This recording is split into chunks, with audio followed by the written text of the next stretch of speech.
di e-learning apakah ada pertanyaan?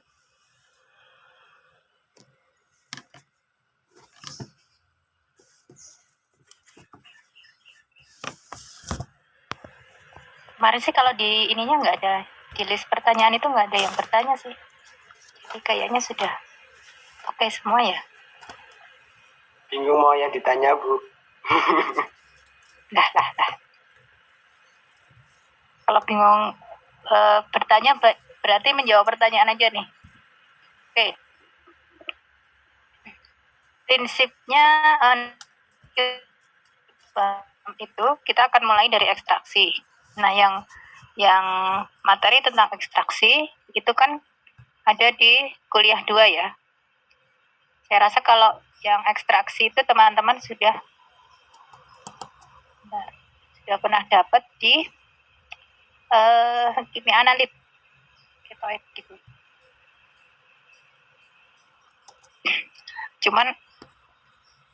Cuma ketika di analit yang banyak dibahas itu kan ekstraksi cair-cair ya. Cair itu prinsipnya sama dengan ekstraksi pada cair. Ada konsep konstanta distribusi dan seterusnya yang dulu pernah dipelajari di analit. Terus kalau kita bicara natural product, biasanya adalah ekstraksi diawali dengan ekstraksi pada cair. Jadi mengambil komponen atau senyawa dari bahan atau jaringan menggunakan pelarut tertentu. Ini macam pelarutnya ini ya. Saya nggak tahu. Dulu sempat praktikum pakai coklat nggak ya sebelum pandemi? Pernah ya? Pernah, Bu. Coklat itu yang ini loh, yang ekstraksi loh, bukan yang ekstraksi pada cair. Iya, pernah. Oke. Iya, organik kayaknya. Oke, kalau berarti sudah kebayang ya coklat seperti apa. Terus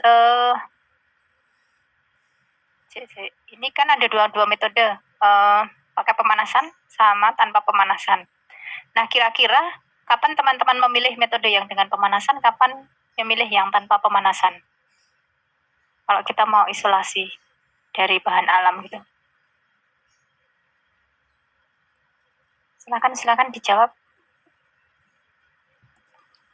Pemanasan kalau Mungkin ya, Bu, kalau yang pemanasan itu berarti yang tidak mudah terbakar, Bu. Apa nih yang tidak mudah terbakar? Ya itu, Bu, senyawanya, Bu. Kan tidak ada proses pembakaran. Oh iya, lupa. Ini artinya pemanasan itu biasanya seperti apa sih? Kalau senyawanya titik didihnya tinggi, Bu. Senyawanya titik didihnya tinggi. Bisa, iya. Iya, atau dengan kata lain gimana? Senyawa yang titik didihnya tinggi. Dan yang volatil mungkin untuk menggunakan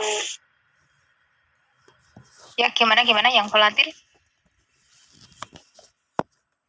Menggunakan itu metode dipanaskan itu. Gimana ya? Lupa. Itu kalau volatil. Volatil itu mudah menguap loh. Oh iya, berarti apa yang artinya? itu. Yang untuk yang ingin ya, berarti. Ayo.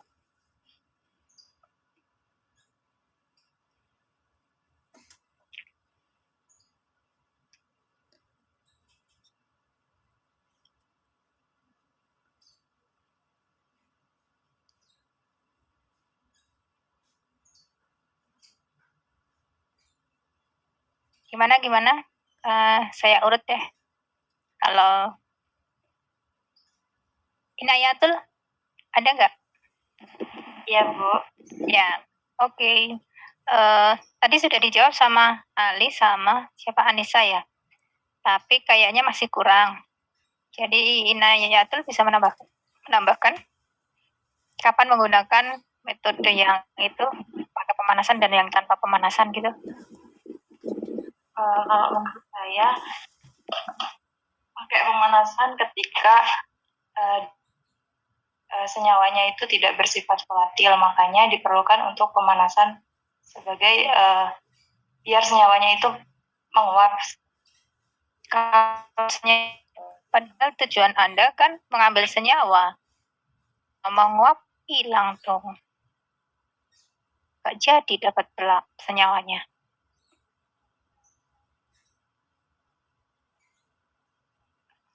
Sebentar, artinya volatil apa sih sebenarnya? Mudah menguap. Menguap. Oke, senyawa yang udah menguap bisa memberikan contoh? NaOH. Masuk. NaOH yang padat, Bu. Apalagi yang padat, yang cair aja susah menguap. Toluen, Bu. Toluen itu apa sih? Penicillin. Larut atau apa? Atau petroleum ether, Bu. Petroleum ether. Ya, PE itu mudah menguap. Mudah sekali menguap kalau itu. Terus, toluen bisa juga. Selain itu, heksana bisa.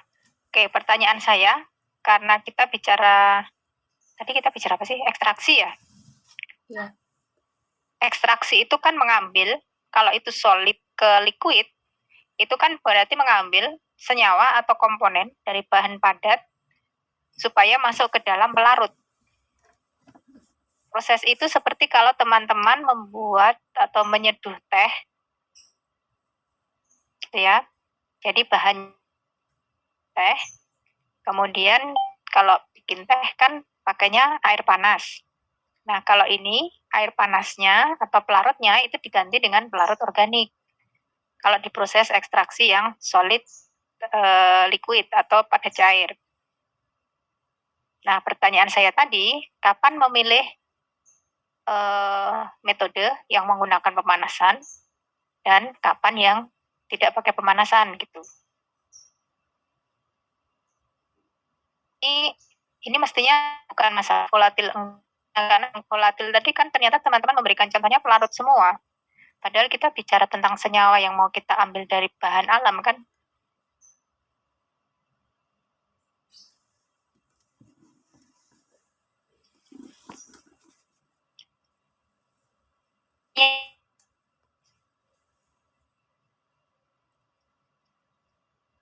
Yuni hadir nggak ya?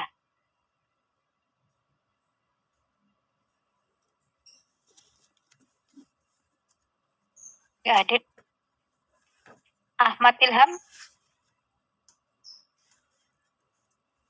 Iya, Bu.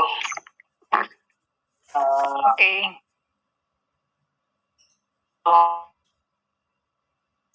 Yang senyawa yang diekstraksi itu kalau tahan panas maka menggunakan yang metode panas itu, Bu. Oke, tahan panasnya maksudnya dalam arti apa, Ilham? Anda orang kimia loh ya. Kalau menjawab berarti jangan secara general, jangan. Kalau menurut saya itu masih jawaban mencari selamat. Kalau anak kimia jawabannya berarti harus spesifik. Kimia kan belajar materi, sifat-sifatnya, kemudian strukturnya. Coba dihubungkan dengan itu.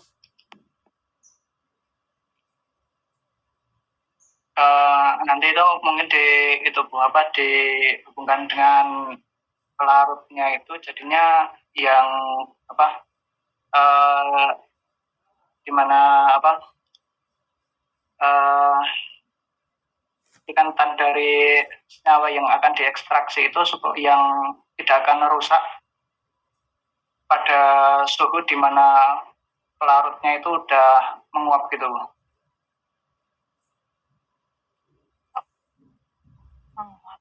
Saya bingung. Oke. Sebentar. Ikatan yang rusak itu ikatan sampelnya atau ikatan yang dimiliki di dalam sampel atau dalam pelarutnya? Yang di sampelnya, Bu. Oke. Dengan kata lain, kalau dia nggak rusak pada suhu tinggi, artinya senyawanya gimana? ya untuk yang diambil itu tetap itu Bu, didapatkan tapi belum berubah. Ya kalau ikatan belum Ya. terputus, belum. Oke, saya stop dulu. Belum berubah atau tidak berubah, itu artinya apa? Dengan kata lain, gunakan istilah kimia coba. Belum bereaksi. No. Belum terekstraksi atau Nah, kalau belum terekstraksi ngapain? Itu sudah benar, kata kuncinya itu tidak berubah. Oke, pindah dulu, saya pindah.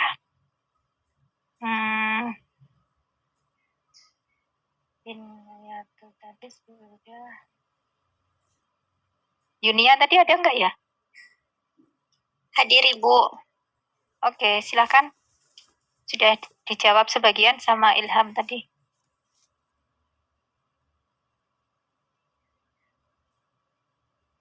Jadi perbedaan memilih yang dengan pemanasan dan tanpa pemanasan itu gimana? Pertimbangan apa ketika teman-teman memilih metode ekstraksi yang dengan pemanasan atau tanpa pemanasan?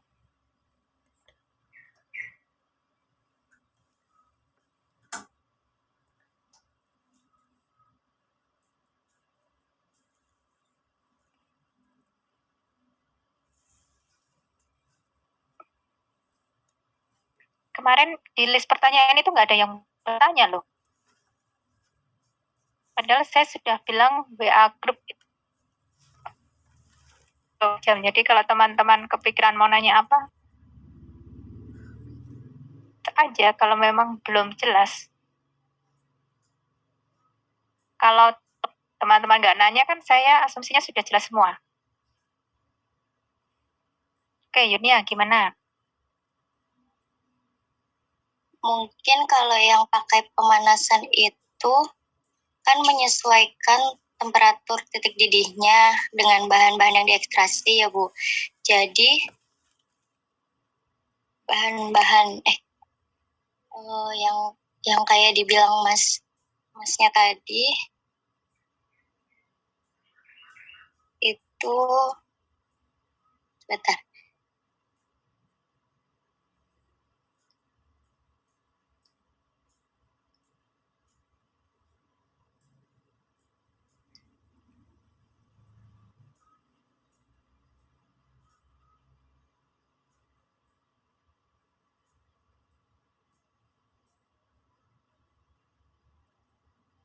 Ya, gimana?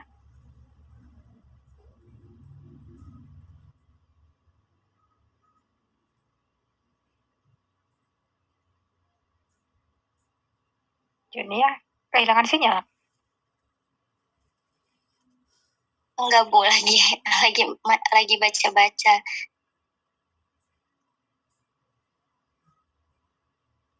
Oh, pertanyaan Kalau Oke. yang menggunakan Gimana pemanasan, jadinya? kalau yang menggunakan pemanasan itu pelarutnya nanti akan menguap pada suhu tinggi. Lalu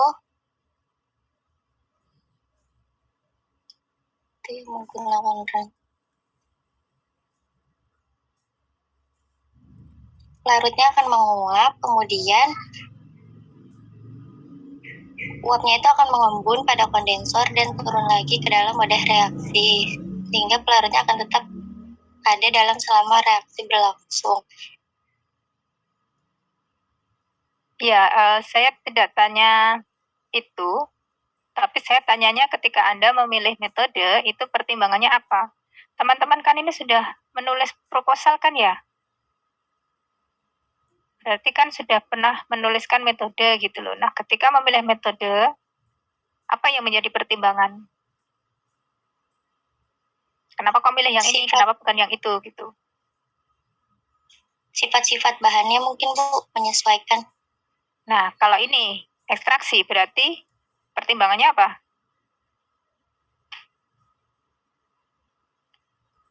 Kalau titik di larutannya Bu? larutan yang mana? Ekstraksi itu nggak ada larutan loh. Kita ekstraksinya pada cair loh ya. Oh iya.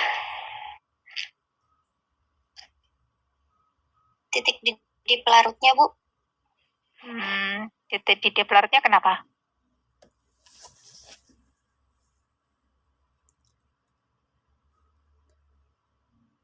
Teman-teman pernah dapat teori ekstraksi nggak sih? Di analit? Pernah, Bu. Oke, apa prinsipnya ekstraksi itu? Kalau saya tanya ekstraksi itu apa? Pakai kalimat sendiri, jangan pakai kalimat buku. Kalau Anda pakai kalimat buku, itu berarti menunjukkan Anda belum paham malahan. Coba gunakan kalimat sendiri. Yang lebih simpel.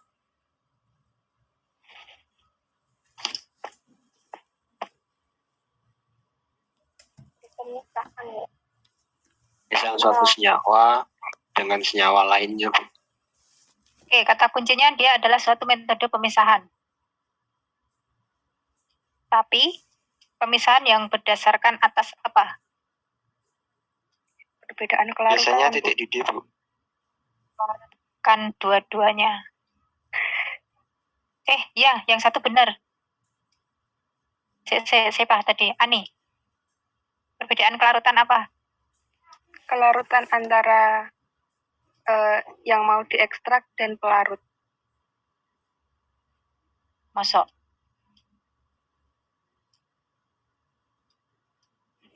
Ya, itu perbedaan kelarutan. Tapi kelarutannya siapa? Apa yang mau dipisahin dengan senyawa? Yang mau dipisahkan dengan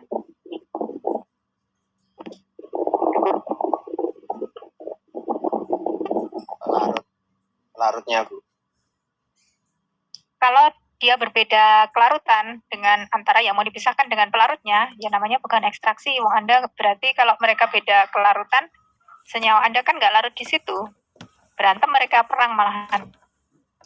Ekstraksi kan bukan itu konsepnya kan. Kalau mereka berbeda perang loh itu. Yang satu nggak lah, wong senyawanya nggak larut kok di pelarut. Ayo.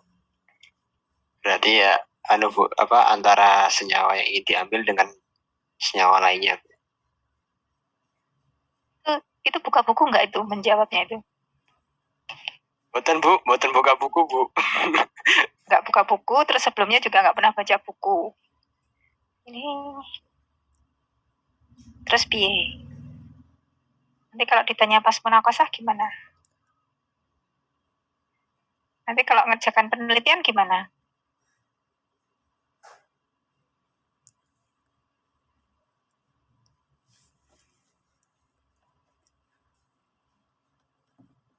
Ini baru ekstraksi loh ya, masih simpel.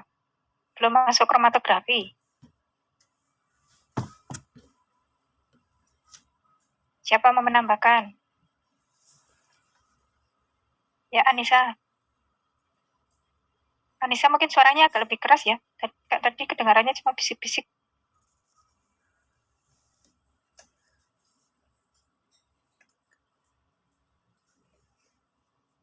Perbedaan kelarutan benar, tapi kelarutannya siapa? Gimana? Mungkin kelarutan dengan satu senyawa itu kan dipisahkan. Berarti dia nanti bisa larut dengan pelarutnya dan dengan dengan yang berbeda dengan bahan yang lain, pelarutan dari bahan yang lain tadi. Jadi kayak biar bisa terpisah.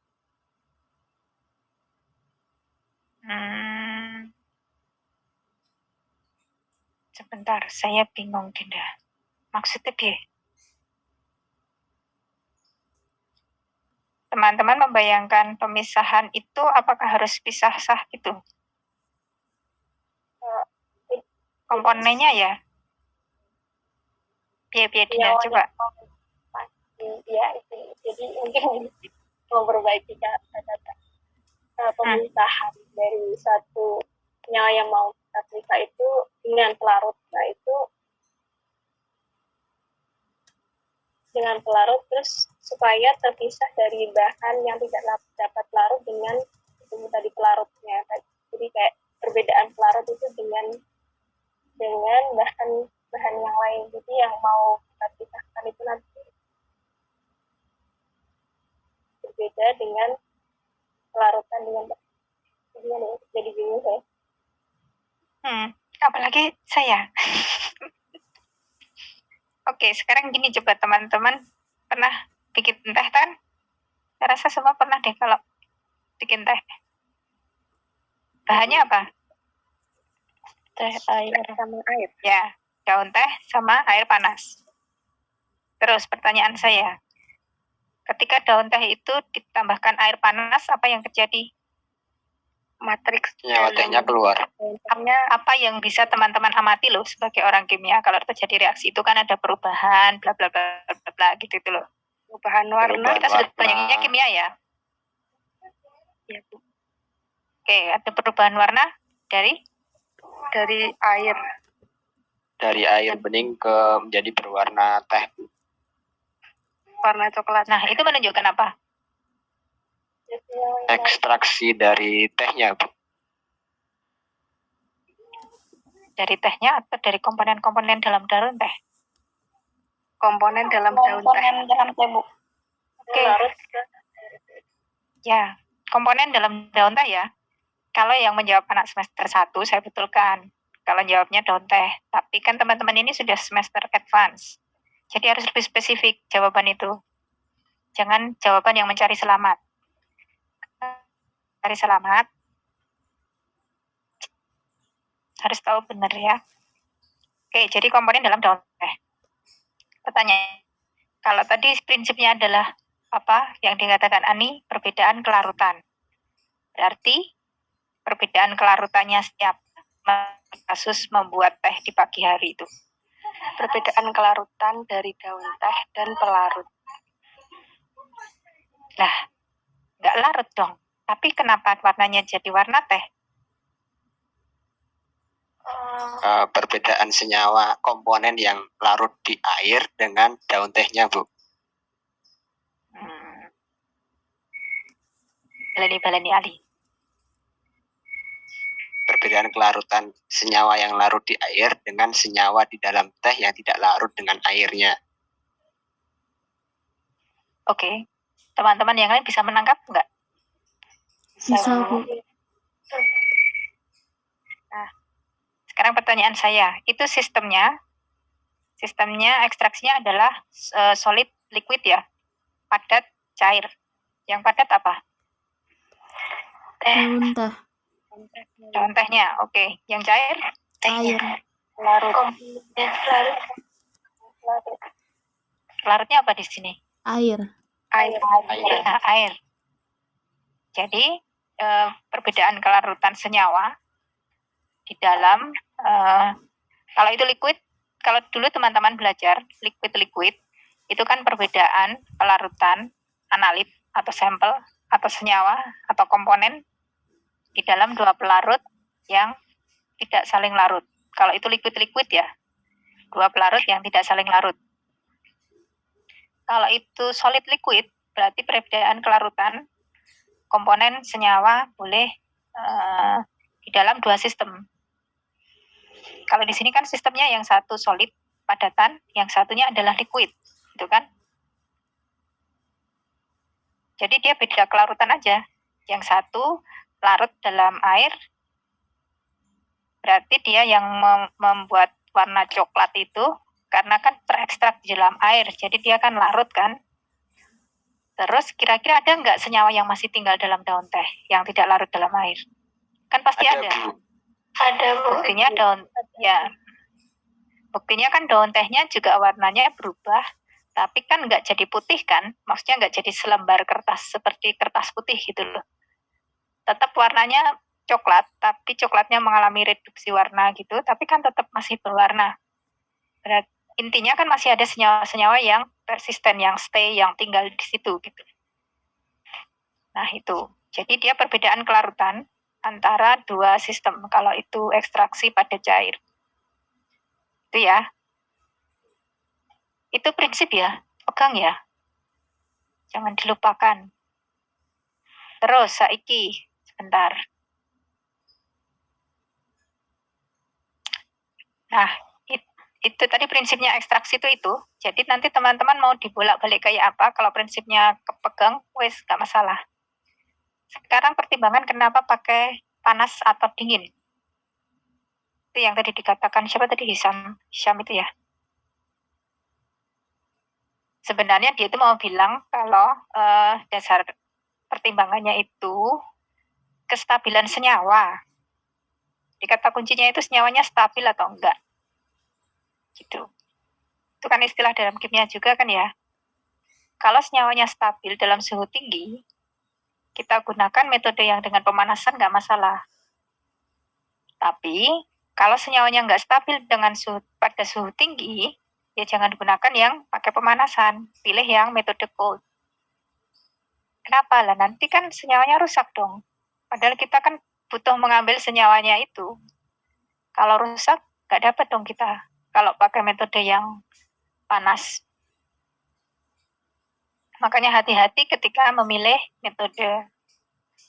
Memang nanti sebagian besar ekstraksi bahan alam itu akan menggunakan metode yang cold, yang dingin, karena itu lebih aman. Selama kita belum tahu sifat senyawanya, apakah dia stabil dengan suhu tinggi atau enggak, lebih baik gunakan metode yang cold, yang aman untuk senyawa. Gitu kira-kira. Ada pertanyaan sampai di sini? Yang ini baca sendiri aja lah. Apakah ada pertanyaan? Berarti Ya, siapa yang bertanya? Oh, Dinda ya. Dinda suaranya kecil banget deh dari tadi. Mungkin Iya, perlu Bu. mencari sinyal, Dinda. ya sinyalnya agak sulit di sini. Oke, ini sudah mending sih. Piye. Itu kan berarti kan tadi kan kalau misalnya senyawa yang kita ingin ekstraksi itu, kita belum tahu sifat dari senyawa itu, apakah dia stabil terhadap suhu tinggi atau tidak. Itu kalau misalnya ternyata dua senyawa yang mau diekstraksi itu bisa tahan dan bisa diekstraksi dengan panas atau dingin, berarti itu metode ekstraksi panas itu bisa lebih cepat daripada ekstraksi dingin. Atau misalnya kalau dua senyawa yang mau diekstraksi itu bisa kedua metode itu gitu. Jadi kayak yang milih yang lebih cepat itu berarti yang panas saja atau cukup dingin gitu. Oke. Kalau mau efisiensi waktu, tapi hati-hati. Bekerja di lab, bekerja dengan bahan alam itu nggak cuma cepatnya doang gitu ya. Jadi katanya orang kimia itu sabarnya kan melebihi orang yang memancing. Orang mancing itu katanya kan cukup sabar menunggu ikan nyangkut di kailnya. Tapi kemungkinan besar kan ikannya nyangkut gitu ya. Nah, orang kimia itu sabarnya melebihi orang mancing. Kenapa? Karena kita melakukan pekerjaan di laboratorium, hasilnya belum jelas, tapi tetap kita lakukan. Gitu. Nah, Dinda, kalau ada kasus seperti itu, pertimbangannya mungkin bukan cuma cepat doang sih. Kalau Dinda lebih mempertimbangkan aman dalam arti kalau belum ada referensi yang menunjukkan keamanannya, pilih yang dingin. Tapi kalau sudah pasti dia tahan suhu tinggi, boleh sih pakai dua-duanya. Nggak masalah. Cuma nanti dihitung juga kalau pakai soklet itu alatnya sebesar apa, berapa gram sampel yang dibutuhkan, terus dari sampel yang dibutuhkan itu kira-kira randomnya Anda bisa dapat berapa. Karena sama aja, ya, teman-teman sambil buka slide nggak? Coklat ini. Ini tempat sampelnya kan kecil ya, kecil. Jadi teman-teman nanti pertimbangkan juga butuh berapa banyak sampel. Kalau misalnya menggunakan soklet harus berapa soklet atau berapa kali ulangan itu. Kalau sampelnya banyak. Nah, kalau maserasi karena simple, teman-teman kan bisa pakai beker gelas biasa gitu, karena prinsipnya kan seperti membuat teh tadi. gunakan aja beker glass biasa. Kan ukurannya banyak ya, dari yang kecil sampai yang paling gede. Teman-teman kan bisa pakai yang misalnya 1 liter gitu. Ya, pakai itu. Sampelnya masukkan, kemudian direndam gitu, maserasi tanpa pemanasan. Nanti kan dapatnya juga banyak. Langsung banyak gitu loh, dengan sekali maserasi. Kalau soklet itu ya lebih cepat untuk sekali runningnya, tapi perhatikan sampel yang bisa di running untuk sekali masuk ke dalam alat sokletnya ini ya, maksud saya. Itu kan sedikit gitu. Gitu Dinda, apakah saya menjawab pertanyaan Dinda? Iya, Bu, udah siap. Terima kasih. Oke, sama-sama. Terus ini, jadi pada cair sendiri itu ada 2 macam. Yang pertama yang Mas Rasti itu contohnya seperti kalau kita membuat teh ya. Jadi daun misalnya ya, ini kenapa saya gambarkan dari yang, kenapa saya menunjukkan gambar mulai dari yang potongan besar, kecil, kemudian jadi serbuk. Kira-kira kenapa kok disarankannya dalam bentuk serbuk?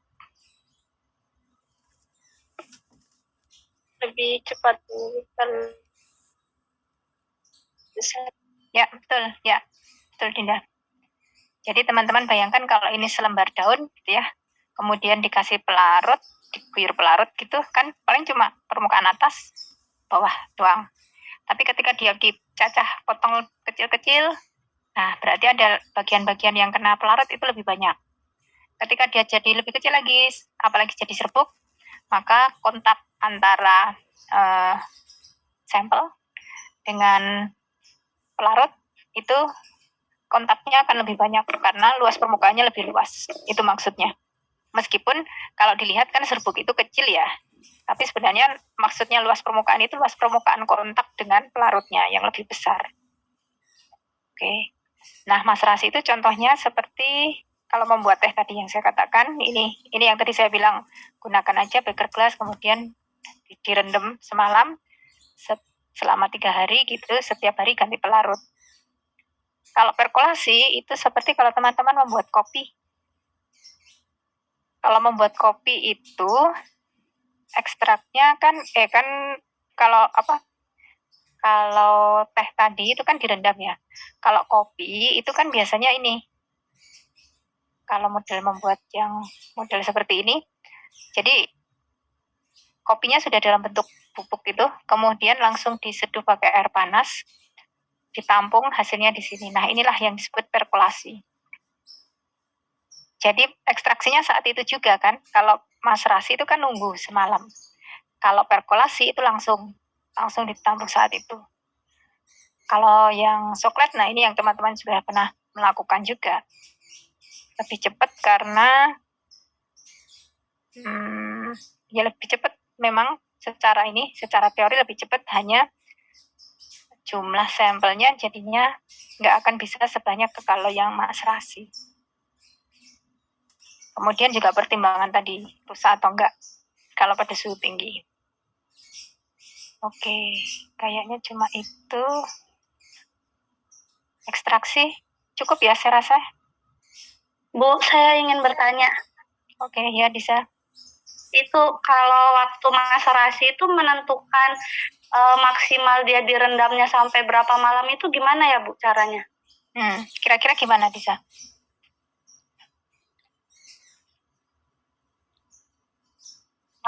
Apa ini ya, mencari banyak itunya ya?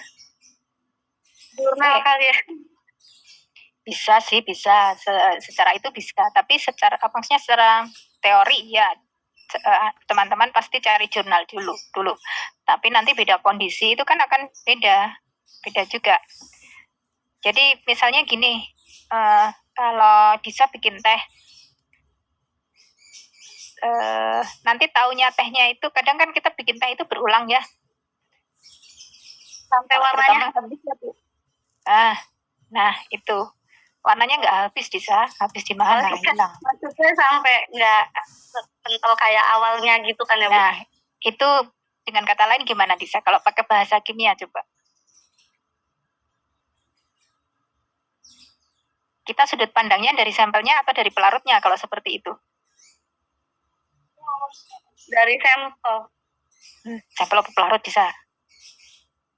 Larut. Pelarut ya. Jadi pelarutnya harus Kembali seperti apa?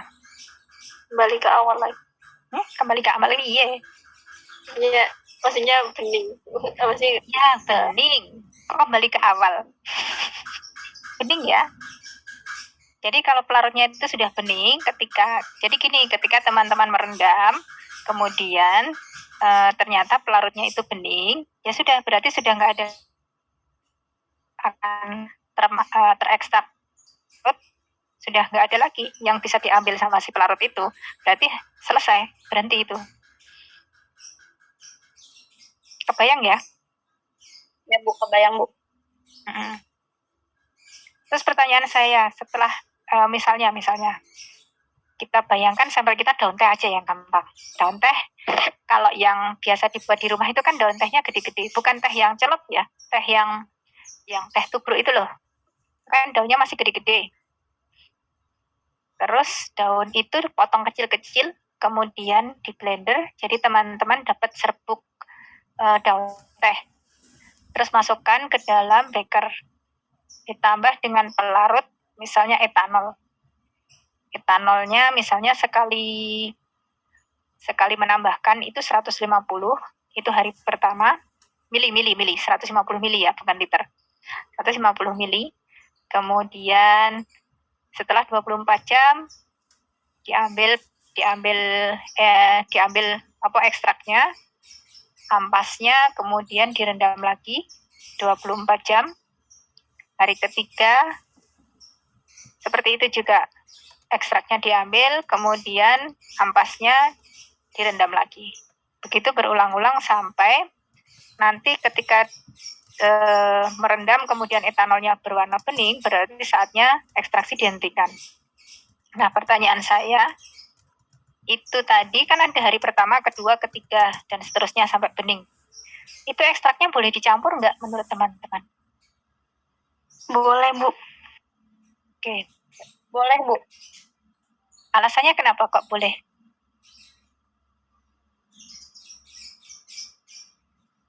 Mungkin karena dalam senyawanya itu dalam serbuknya itu masih ada komponennya, Bu. Sebentar, yang dicampur ekstraknya loh. Yang dicampur itu etanolnya doang loh. Jadi ketika hari pertama setelah direndam, direndam itu, terus nanti cairannya itu berupa ekstrak karena sudah, teman-teman, yang direndam lagi adalah ampasnya. Cairannya dipisahkan. Nah, pertanyaan saya, cairan-cairan yang dia peroleh dari hari pertama, kedua, dan ketiga itu boleh nggak dicampur? Menurut saya tidak, Nggak boleh. karena beda konsentrasinya. Pasti semakin lama hari semakin berkurang kan komponennya, berarti konsentrasinya semakin. Oke, karena dia semakin encer berarti nggak boleh digabung ya, Dinda? Iya. Oke. Sekarang pertanyaan saya lebih lanjut. Itu belum saya betulkan atau saya salahkan, Dinda? Tapi saya mau bertanya dulu. Nanti misalnya yang hasil pertama itu teman-teman dapat 150 mililiter mili ya benar, mili etanol. Ekstrak etanolnya misalnya dapatnya ya nggak 150 ding, nanti kalau sudah ekstrak paling berkurang 100 lah misalnya. Terus pertanyaan saya, dari 100 mili itu komposisi terbesarnya apakah etanol atau senyawa yang berasal dari daun? Senyawa dari daun, Bu. Masa ada etanolnya, Bu. Yang lain coba, baru 2. Kalau 2 kan masih 1:1. Coba yang lain. Etanol, Bu. Etanol. Ini kubu etanol atau kubu sampel nih? Etanol 2 nih, 2 lawan 1. Yang lain? Etanol, Bu. Etanol, Bu. Oke, kenapa kok menang etanol ya?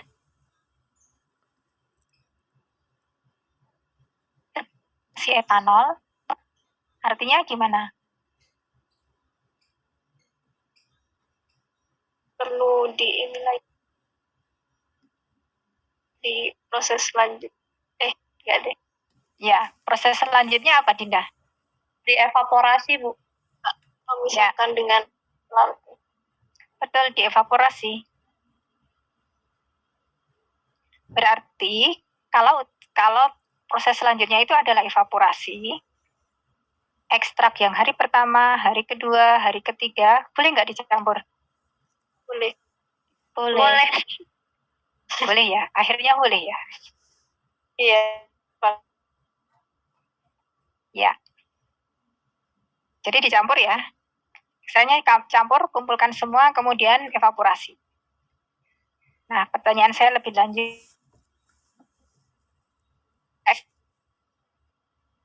Yang itu etanolnya misah.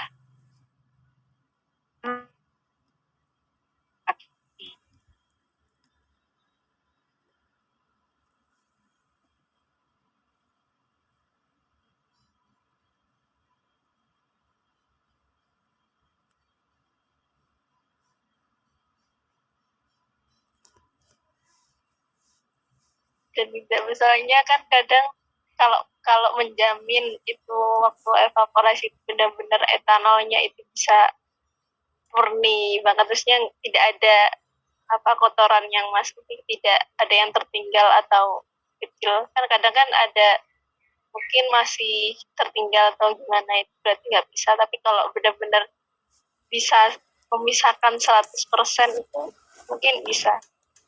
Oke. Pertanyaan saya, Dinda, ketika melakukan evaporasi, apakah disetting pada suhu tertentu? Iya. Kalau disetting pada suhu tertentu, kira-kira suhunya itu sesuai dengan suhunya siapa? Atau suhu apa? Atau gimana itu nyeting? Suhunya itu dasarnya apa itu? Suhu yang mau kita ambil itu apa ya? Ya, suhunya siapa berarti? Suhunya senyawa atau suhunya pelarut? Suhunya pelarut. Ya, suhunya pelarut ya. Kalau suhunya senyawa kan kita nggak tahu berapa. Tapi kalau suhunya pelarut kan kita tahu karena kita menggunakan etanol. Kita sudah belajar dulu MSDS-nya etanol berapa, titik didihnya berapa. Jadi kita kan tahu titik didihnya etanol berapa supaya dia bisa menguap. Berarti evaporator itu diset pada sesuai dengan suhu etanol menguap. Misalnya kalau etanol itu berapa ya? 70-an. 70 kalau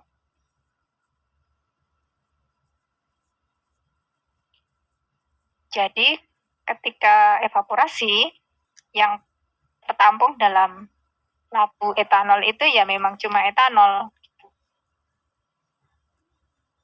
Nah, berarti bisa nggak itu etanolnya digunakan lagi?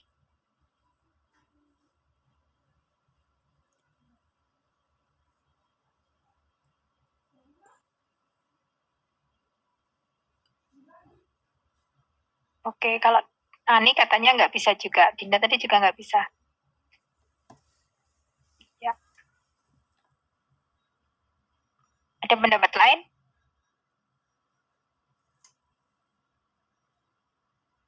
Kok sepi ya? Bisa, Bu. Tapi mungkin tidak seefektif yang awal. Karena? Sudah dipakai. Pemakaian kedua. Pemakaian kedua. Bisa sih. Maksudnya performance-nya akan berkurang ya? Iya, akan menurun. Ya, tapi dia tetap etanol nggak? Tetap. Oke. Ya. Jadi sebenarnya bisa teman-teman, bisa dipakai lagi, cuma untuk sampel yang sama. Jadi kalau misalnya Dinda ekstraksinya daun teh, Anissa ekstraksinya daun tembakau, Dinda bisa menggunakan etanol hasil rendaman itu setelah dievaporasi, bisa untuk merendam ampas di hari yang kedua kalau mau hemat pelarut. Tapi disarankan untuk kalau Anissa mau menggunakan, jangan pakai etanol yang sudah digunakan oleh Dinda gitu. Kenapa? Ya memang meskipun sedikit memang masih ada ini sih, kemungkinan masih ada campuran. Bukan campuran sih. Biasanya baunya yang jelas masih ketinggalan itu di etanol itu tetap masih ada bau-bau dari sampel yang sebelumnya gitu. Gitu aja pertimbangannya. Jadi kalau itu sampelnya sama nggak masalah. Ini juga untuk alasan selain efektivitas, ngirit maksudnya, ngirit pelarut, juga ramah lingkungan ya. Jadi kita gunakan pelarut, kita batasi jumlah penggunaan pelarut organik supaya ramah lingkungan gitu. Atau sekarang kan kampanyenya adalah green chemistry. Itu teman-teman. Apakah ada pertanyaan sampai di sini? Saya mau bertanya, mungkin saya lupa ya Bu, itu yang terkait tadi bukan berarti waktu evaporasi itu kan yang sesuai dengan suhu pelarut. Nah, kalau misalnya senyawa yang kita mau pisahkan dengan pelarut itu kita nggak tahu gitu, masih kayak apakah dia titik-titiknya itu lebih besar atau lebih kecil. Nah, kalau misalnya lebih kecil gimana? Sebentar, pelarut organik itu titik didihnya rata-rata berapa, Dinda? Sekitar 60 sampai 70 tadi ya. Itu tinggi nggak, Dinda? Rendah. Oke. Senyawa bahan alam itu biasanya titik didihnya tinggi. Jarang yang di bawah 70 biasanya. Tapi kalau mau mencari aman, biasanya evaporator itu, jadi evaporator itu alatnya ya. Evaporator itu bisa dihubungkan dengan pompa vakum. Sehingga kalau dalam kondisi vakum, teman-teman masih ingat ya rumusan PV sama dengan nRT? P kan berbanding lurus dengan tekanan. Kalau tekanannya dikurangi, berarti P-nya juga turun kan? Nah, kalau pakai pompa vakum, maka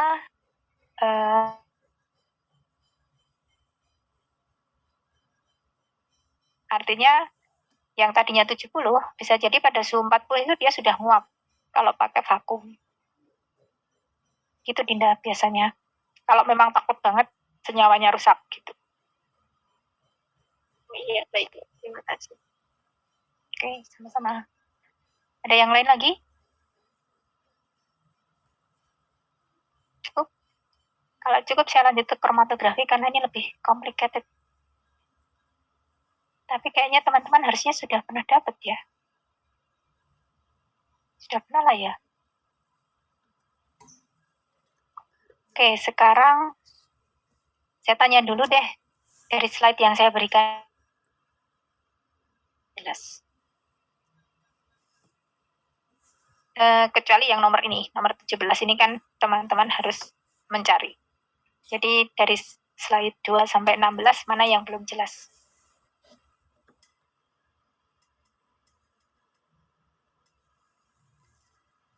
Saya mau tanya, Bu. Berarti TLC itu kelanjutan dari kromatografi kolom gitu bukan, Bu? Misalnya mau isolasi flavonoid. Nah, itu isolasinya pakai kromatografi kolom, terus deteksi jenis komponen di dalamnya itu pakai TLC gitu, Bu. Atau bagaimana? Bisa ya, bisa tidak. Ya, jadi gini, TLC itu sebenarnya bisa digunakan dimanapun.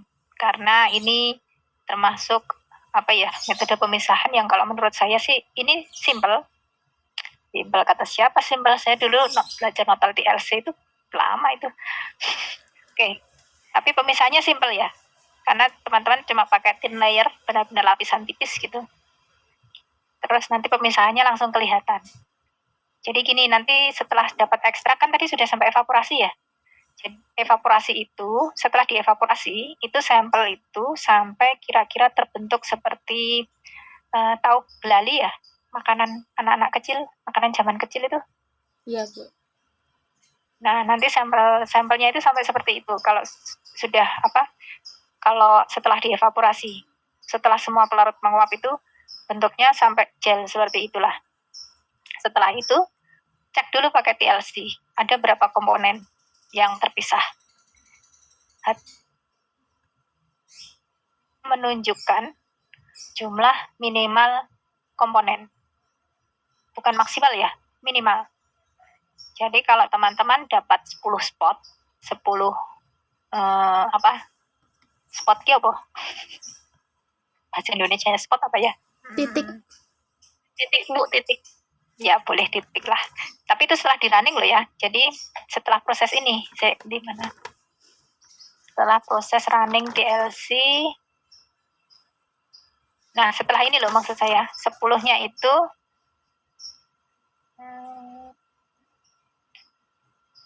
10-nya itu, kalau ini kan 3 ya. Kita orang kelihatan nggak? Atau harus saya ganti pakai ini? Ini kan 1, 2, 3. Kalau ini kan cuma 3. Nah, kalau 10 kan berarti ada lagi. Ada lagi gitu. Nah, 10 itu jumlah minimal ya. Jumlah minimal senyawa atau komponen yang ada di dalam ekstrak itu. Terus maksimalnya berapa nggak tahu. Tapi minimal teman-teman itu ada 10 komponen di sini. Tuh, karena ini memang alat pemisahan yang paling sederhana.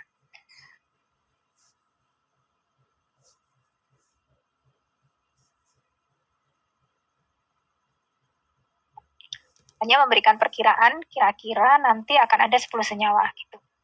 Setelah itu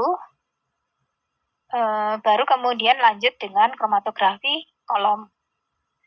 Nah, TLC ini juga digunakan untuk menentukan pelarut yang tepat ketika kita akan memisahkan dengan kromatografi kolom. Caranya gimana? Caranya yaitu tadi cari coba macam-macam pelarut, kemudian bandingkan jumlah spotnya. Mana yang bisa memberikan pemisahan dengan jumlah spot yang paling banyak, maka itulah pelarut yang paling tepat untuk digunakan di kromatografi kolom. Gitu. Apakah menjawab, Anissa? Iya, Bu. Sudah. Ya, tapi masih bingung kayaknya. Iya, masih agak bingung. Iyanya itu enggak ya yang mantap soalnya. Oke, mana yang belum jelas? Saya harus ditanya supaya saya bisa menjelaskan. Nek saya nggak ditanya, saya nggak tahu.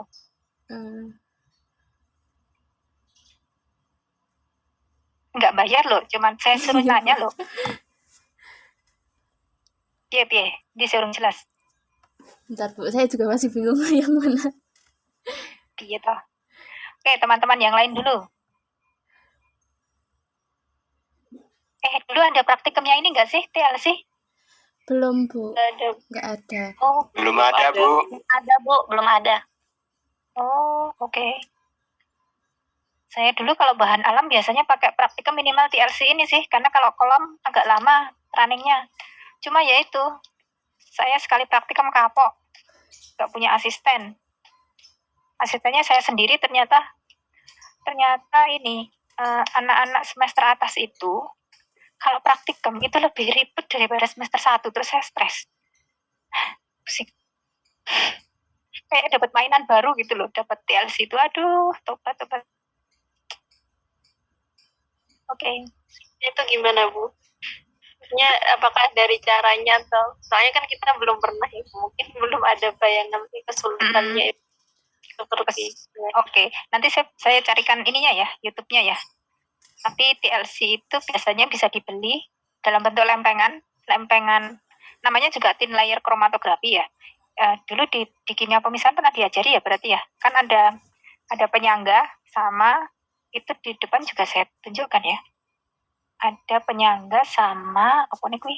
Stationary phase itu fasa diam. Penyangganya itu bisa plastik, bisa aluminium. Jangan membayangkan aluminium itu apa ya? Aluminium foil, bukan. Jadi penyangganya bisa aluminium, bisa plastik. Saya dulu pernah zaman kuliah pakai yang plastik tapi motongnya susah. Yang sekarang itu pakainya apa sih? Aluminium, dan itu lebih gampang dipotong. Nah, jadi ukurannya 20 kali 20 cm. Terus biasanya kita potong 1 cm lebarnya, panjangnya 10 cm gitu. Kalau 5 cm terlalu kecil. Nanti setelah dipotong seperti itu, kemudian diberi ini, mana penotolannya? Nah ini. Kilo. Bentar, saya kecilkan aja. Nih, ini dari sini ke sini 1 cm, ke atasnya 10 cm. Apa geser? Kemudian kalau saya biasanya ini 1 cm dari bawah. Diberi garis tipis aja. Terus pakai pensil ya, jangan pakai tinta. Karena kalau tinta itu nanti ini kan silika gelnya ini kan adsorben ya. Nanti kalau tintanya ikut naik dong. Jadi gunakan pensil. Ya, beri tanda tipis saja. Ini sebenarnya kalau ini lebih dari 1 cm nih pasti. Karena kalau saya 1 cm itu hanya untuk satu spot, satu totolan. Oke, setelah dapat garisnya, totolkan aja di sini pakai pipa kapiler. Sebenarnya ada pipa khusus untuk TLC, tapi mahal banget. Terus biasanya kita akali pakai pipa kapiler. Nanti bisa dipotong pakai api itu loh, biar ujungnya mengecil. Bisa pakai itu. Nah, totalkan di sini, kemudian nanti dimasukkan ke dalam chamber. Nanti kan dia naik nih spotnya. Seret, naik. Nah, ketika naik itu dia kan akan terpisah sesuai dengan ini. Kromatografi prinsipnya apa sih? Ayo. Perbedaan kepolaran. Kok? Iya, tapi kenapa rajin sekali menggunakan perbedaan kepolaran sebagai ayat dasar pemisahan ya? Coba cari yang lain. Bukan cuma kepolaran loh ya, kalau kromatografi itu. Perbedaan fasa diam, fasa gerak. Lah, fasa diam sama fasa gerak itu sudah berbeda, nggak usah dibedakan kalau itu mah. Mereka nggak ngapa-ngapain kok, wong sudah berbeda. Fasa diam, fasa gerak itu. Apa coba? Perbedaan apa? Pada partisi zat terlarut antara fase gerak dan fase diam, Bu. Partisi, Kalau kata kuncinya partisi berarti kromatografinya cuma cair-cair loh.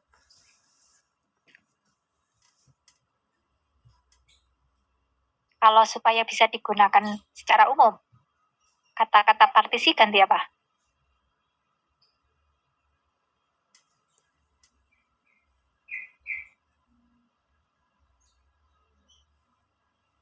Partisi cair-cair.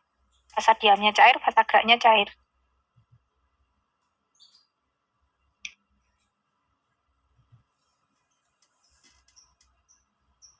Distribusi mungkin? Ya, betul. Jadi perbedaan distribusi, sampel, senyawa, analit, zat, boleh. Perbedaan distribusi itu ya, senyawa dalam 2 fasa, yaitu fasa gerak dan fasa diam. Artinya gimana?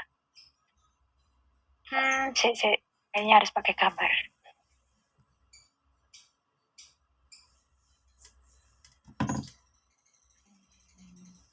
Ini kali ya, pakai ini ya. Oke, misalnya ini.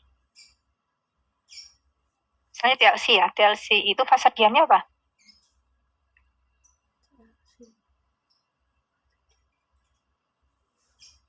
Ayo, fasa diamnya apa ini? Silika, Bu. Ya, silika. Betul. Jadi nanti distribusinya itu kan antara fasa diam sama fasa gerak ya. Berarti senyawanya itu disuruh milih, either dia pilih stay di fasa diamnya, atau dia pilih ikut pelarutnya. Kalau dia pilih ikut pelarutnya, berarti kan dia lari nih. Dia ikut pelarut tuh. Bentar. Ini misalnya ada spot kedua, spot ketiga. Kok hilang?